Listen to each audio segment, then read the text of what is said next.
So is there less competition if you decide to publish children's books? And if so, why would there be less competition? Well, I've published a range of books. I've published no content books, low content books, mid content books, which you could probably consider children's books to fit in that category, and high content books. When I first started publishing, it was high content books, published around about 5 of those, then transitioned across to low content books and the mid content books. But it's interesting when you do publish a number of different books, you find some of the things that work and some of the things that don't. So when you're publishing no content books, the point of entry is much easier for people that are starting into publishing to get into, because they can be cheap to make, quick to make. It's a free process to upload your book and you're on your way. The problem is, because so many people are doing that, competition is very, very high. But what about low content books? Well, the low content books can fall into a range of different things that you can create, even in the children's books market, say learn to write books or tracing books or colouring books. If you're creating those sorts of books, the barrier to entry is obviously a little bit higher because there's a bit more time involved. So you might engage a third party to create illustrations and things like that for you, and the manuscript takes a little bit more time. Then you go up another notch, and that could be mid-content books, where it might be illustrated children's books that you're creating. Again, the time and effort to create those books becomes a bit more challenging, therefore a little bit less competition, which we'll cover more in a moment. Then you've got high content books that could consist of 5,000 words plus. They can go up to 100,000 words or even more. And those books do take a significant amount of time. Some people write those books themselves. Some people get ghostwriters to write those books and engage a third-party provider to do that for them. So there are a number of different options you can do. But anyway, let's get into the competition for children's books and whether you've considered a number of things before you actually launch into publishing these kinds of books. So hello and welcome. My name is Romney and I'm the founder of Global Self-Publishing. If you want more resources, different courses, different information about self-publishing, make sure you visit my website, globalselfpublishing.com, and everything is there at your disposal to be able to check through it all and find out if there's things that you need for your self-publishing. Now, when we're looking at children's books, you need to consider quite a few different things, which I think is the reason why I personally think there's less competition. But that gap is slowly closing because of AI and because people are trying to find a book category that they can go into, or a niche that has less competition. The world of book publishing has got a lot of momentum now, because it continues to be free to create and upload books to platforms like Ingram Spark and Amazon KDP. The difference with Ingram Spark being you'd have to provide your own ISBN, but with Amazon, they still provide the free ISBN if you're publishing, say, mid-content books like children's books. So you need to consider how much work and effort you're prepared to create children's books. I've published over 20 children's books, a number of different series of books. So I know a fair bit about publishing children's books and what the pros and cons are. So you need to work using niche research software like Publisher Rocket or KD Spy, and you can use my tutorials to look through that. You need to be able to identify what niches could there be opportunity in. So a few months ago, I noticed that within the oral health space with dental, or dental for kids, or kids having their first dental visit, that could be a great little niche to get into.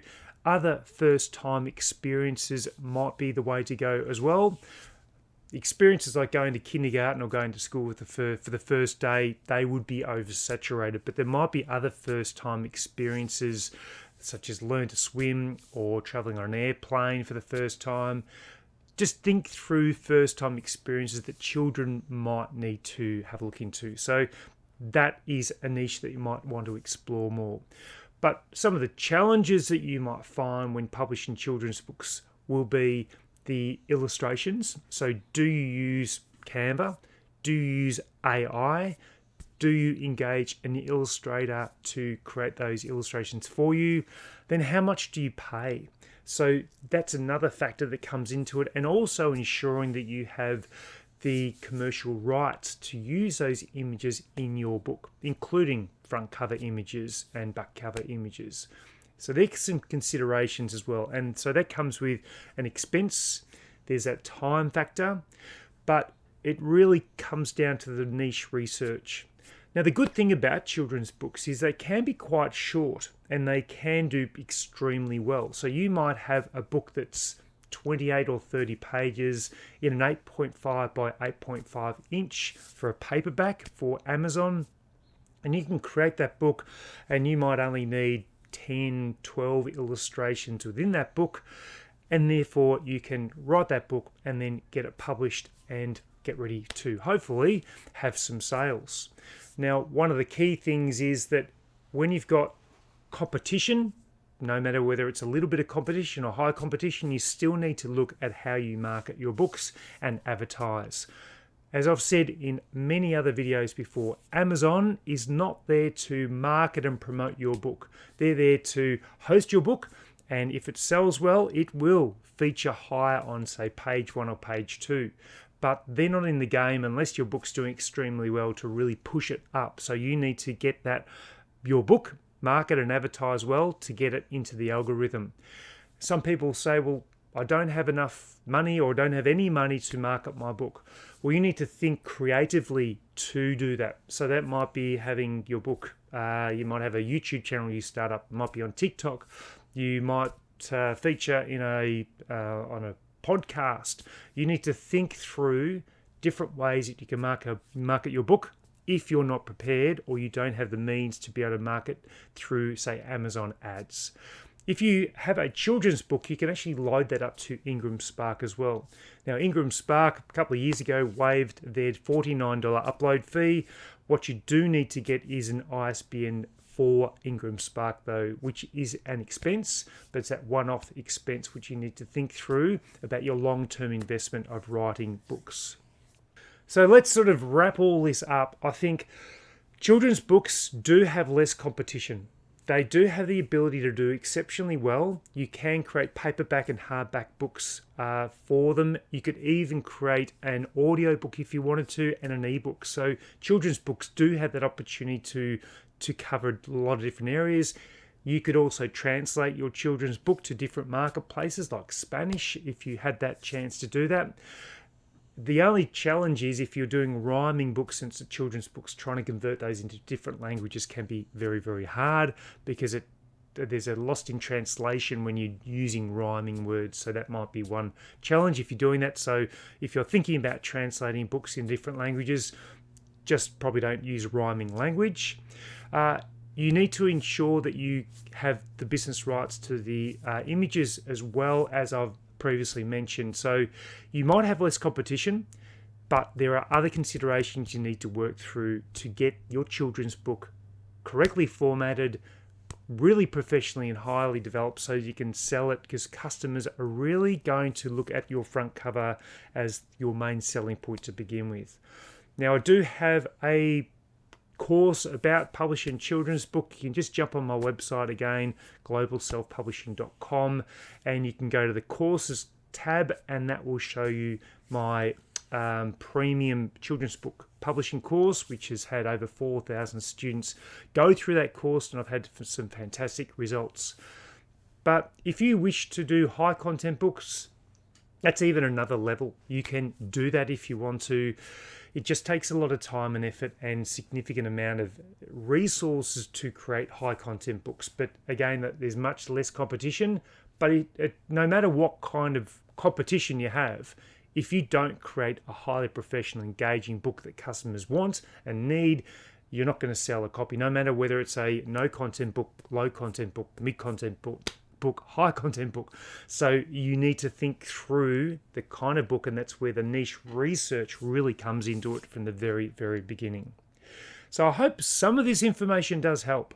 It is one of those areas I'm really passionate about creating books and helping authors to create great books, because it can be a wonderful long-term passive income.